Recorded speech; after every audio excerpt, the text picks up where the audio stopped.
We would want corruption cases to be made a capital offense and to be determined within 9 months so that we fast track them and all assets recovered from them.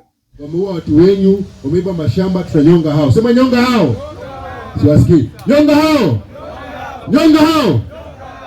Lazima wakati tutafunga hao watu na wamepatikana na makosa, tutawapeleka pale Uhuru Park na tutanyonga hao wote, si ndio? We would want to reduce the number of representation. Currently we are overrepresented. So we would want to reduce the representation in parliament and abolish the women reps position. All these people occupy a political space. Okay, they teach you that they are different. Lakini usiku wanakunywa whisky pamoja and they are laughing at you people. So don't underestimate them. They have the money, they have the machinery of violence, and they know how to divide people in this country. They have a history of 63 years. Kwa hiyo mjihadhari. That's my message today. If you want a Kenya that is free, please don't underestimate these people. And our constitution, any changes, if at all, should be people focused, not boardroom agreed decisions that they want to implement and force upon the people. Today we have 3 arms of government, yet we cannot say that we are realizing the independence of the 3 arms of government as was envisioned under the new constitution. If Parliament would focus on just doing their job, of holding the executive accountable, of being a balance and check, ensuring that there is support for independence of the judiciary, to be able to put a halt to excesses by the executive and to be able to do the work they have been doing, because in this dispensation we have seen over 30 laws that have been declared unconstitutional. And these laws, most of them came from the executive but were passed in Parliament, where we have lawmakers that are supposed to look at the constitution and abide by not only the processes but also the mandate and limitations set under the constitution. And it only took the courts to be able to stop those pieces of legislation. And if we could start even with just that basic, ensure that those 3 arms of government can work interdependently but independent from influence and interference. We have seen instances where the executive calls members of parliament, they give a statement, and we see the exact thing that the executive has indicated going to be implemented in parliament. Yet these were 2 institutions that were supposed to work in a manner to ensure there's a balance and check. One is supposed to call out when the other goes too far. We start with that basic.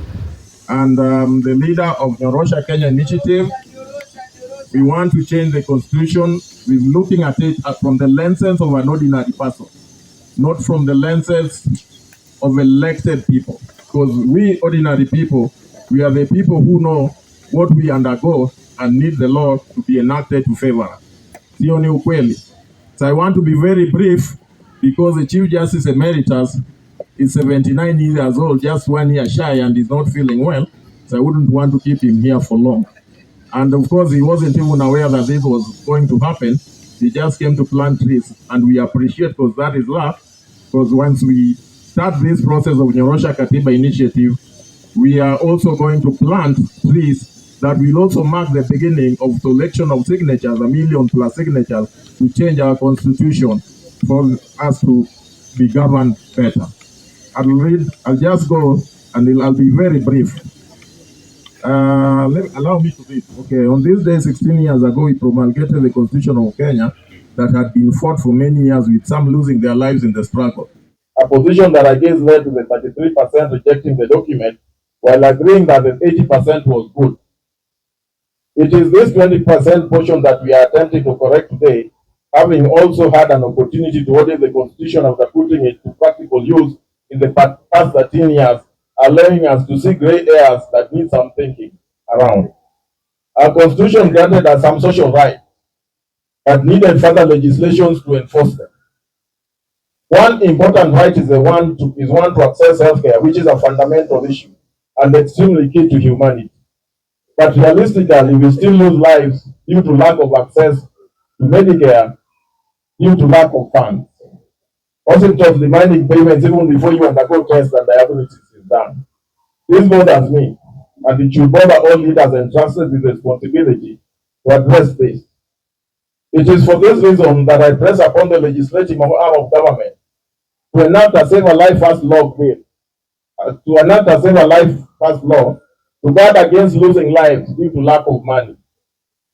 Under social rights, every child has a right to education, but still there are many students who still drop out of school due to lack of fees. Yet we have many bursaries, presidential, governors, women rep, constituency development fund bursaries, among others. Wouldn't it make sense to create an independent institution that addresses this issue and allow our legislature to provide just an oversight role? This should be geared towards amalgamating all bursaries to create an education fund whose purpose will be guiding us through ways of providing free education to all in public institutions. The cancer that eats our society is corruption, and we must confront it with the ruthlessness it deserves, and apportioning timelines for hearing and determination of cases. So I therefore proceed to give you the proposed amendments that I've suggested. One is to reduce members of parliament from 290 to 210 and abolish women representative position. Two is to abolish the third gender rule. Three is to allocate 2.5% to the judiciary from revenue share for it to have financial autonomy. Four is to create a national health commission. Five is to increase minimum country allocation to the world units to 45%. Five is to bar any elected leader from being appointed to any public office during the life of period of parliament. And six is to establish an independent bursary commission and amalgamate all bursaries with a representative in each constituency as we seek to provide free education in all public institutions. These, amongst others, are in this document. I therefore foresee that we are going to launch the signatures of this and we plant trees to its effect. Thank you. God bless. Thank you so much. Today we are launching signatures for the amendments to the proposed constitution of Kenya 2010, whereby we seek to get 1 million signatures to amend this constitution through the popular initiative.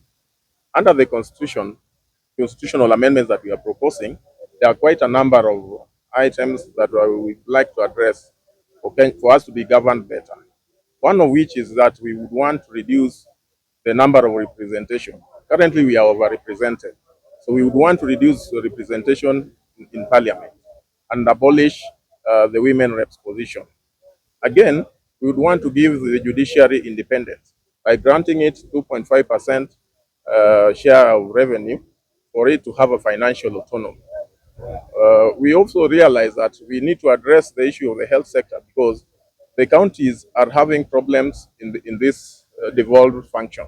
So we are proposing that we establish a National Health Commission to address the issue of recruitment and salaries for the health staff so that all Kenyans can access Medicare without much interruptions that have been occasioned by numerous strikes. We are also tackling corruption, which is a cancer in this country.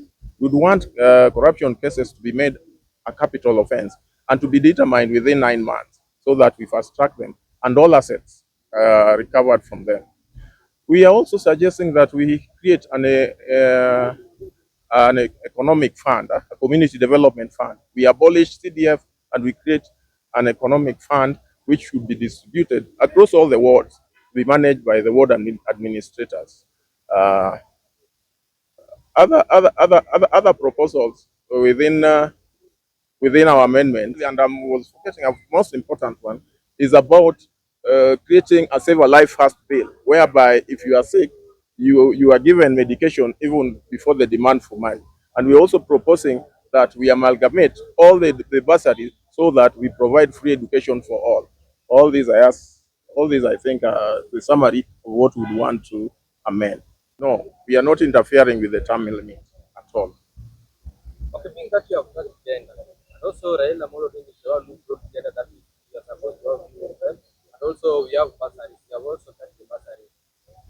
Also believe that Kenyans will welcome that ideas and also the member of the parliament. So we are just releasing this document for Kenyans for public participation. We welcome all ideas towards it. As we will be promoting it, we believe we'll be getting more and better ideas that we can improve that document. By the time we present the signatures to the IBC, I believe we will have an improved version that resonates well with all Kenyans. How prepared are you if Kenyans get if Kenya rejects? We don't believe it will be rejected. You know, a journey of 1,000 miles starts with one step. So give us time and see how far we can go with it. You know, we are in a digital era. We have digital platforms where Kenyans will be signing digitally. But again, we're also having the manual because we know not all Kenyans have smartphones. So we'll blend the two, both manual and digital, to reach Kenyans. And I believe we'll get more support from Kenyans if they appreciate of the proposed amendments going forward. No, currently we are not being funded. It's just an ordinary members initiative. But in the future, we hope that we'll get support from all Kenyans if they appreciate of our work. I just have a last question.